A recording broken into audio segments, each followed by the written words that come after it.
Nous continuons à apprendre à calculer un produit, c'est-à-dire une multiplication, à deux chiffres et en ligne, c'est-à-dire sans poser. Voici un exemple. 563 multiplié par 83. Essaye donc de calculer ce produit sans le poser, petite pause. 563 multiplié par 83, je vais le décomposer en 563 multiplié par 80 et 563 multiplié par 3. Et nous pouvons commencer la multiplication partielle, c'est-à-dire par 563 multiplié par 80. 80, c'est 10 fois plus grand que 8. Je n'aurai donc pas d'unité. Je l'avais expliqué dans des vidéos précédentes.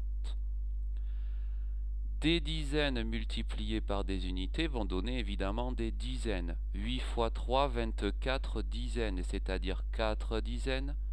Et je retiendrai 2 centaines que je vais placer de suite ici.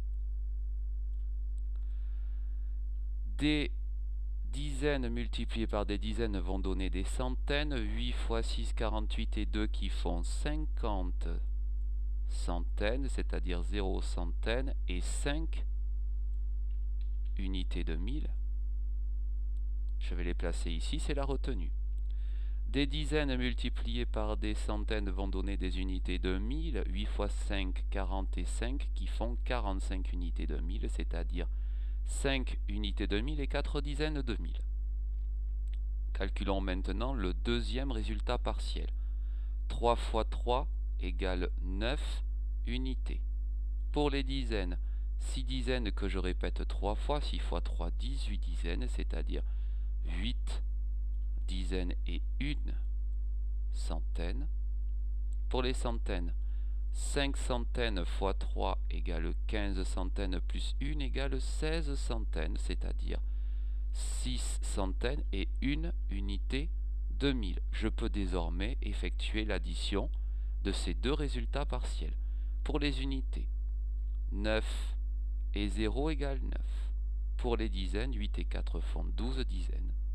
Et je retiens dans ma tête une centaine, bien entendu. Pour les centaines, 6 est la retenue que je viens de mettre dans ma tête, ça en fait 7. Pour les unités de 1000, 5 et 1 unité de 1000 égale 6 unités de 1000. Pour les dizaines de 1000, 4 dizaines de 1000. Le produit de cette multiplication est 46 729.